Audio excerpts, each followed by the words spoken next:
Poison, Sting and Bulldoze. These are two moves that are not really viable at all in competitive play and have no business being used outside of the main games. The only reason to use Poison Sting is on those early route bug types, where you try to evolve them in the main games. And Bulldoze is just a poor man's Earthquake, right? But what if I told you there's actually a team in Gen 9 competitive singles featuring a Clodsire that uses both of these moves and managed to reach number 2 on the ladder. Not only that, but this team also features Poison Jab Gliscor, something you never see basically ever. So why exactly is this Clodsire using these bizarre moves? And how did this team manage to reach as high as number 2 on the ladder? Let's find out. This Hydra Postal team is made by the player Super G Money. Really hope I'm pronouncing that right. And it's the true definition of a hard stall team. Now many players, including myself, absolutely despise playing against stall teams. This one really caught my attention for how unique it is. So Poison, Sting and Bulldoze Clodsire. What is the genius behind this set? Why not Toxic and Earthquake, right? Those are moves you often see on standard Clodsire sets. Poison Sting has a very high PP of 56, which allows this Clodsire to beat stored power users like Calm Mind plus Agility Latias and Iron Clown, as they are unable to outstall Clodsire thanks to the very high PP.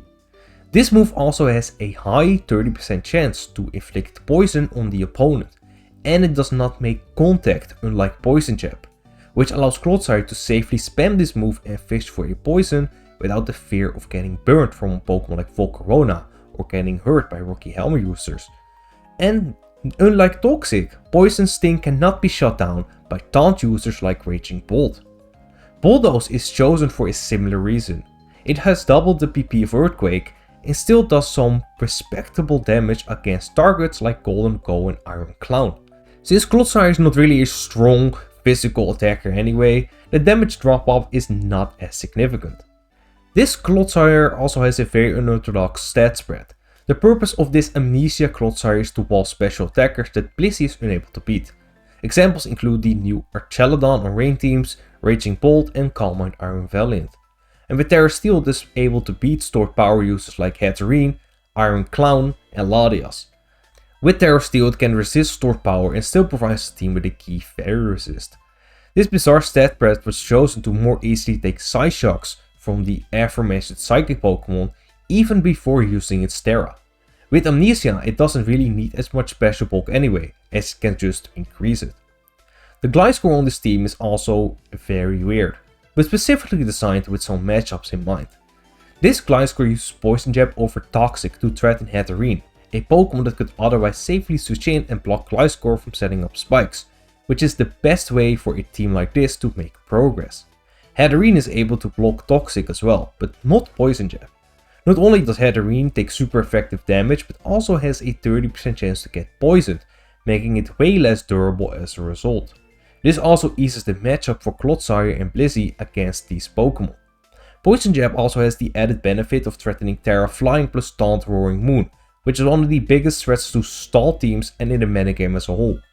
Aside from that, it works wonders against Clefable, a Pokemon that really does not care about status and hazards, making it an annoying Pokemon for stall teams to deal with. Poison Jab deals good damage and forces Clefable to use Moonlight more often. It also has more PP than Toxic, which allows Gliscor to PP stall opposing Gliscor.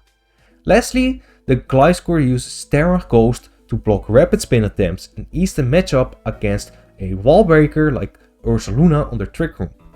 This stall team is very strong in the metagame as of right now, and it's no wonder it reached as high as it did. If you would like to use this team for yourself and learn more about how to use this team in certain matchups, I will link the smoking thread of the team down below, where Super G Money goes in depth about the whole team, the building process and the matchups against certain team structures and specific Pokemon. Let me know your thoughts about this team, and if you enjoyed the video, consider liking the video and subscribing if you're new. Thank you for watching, and I'll see you next time.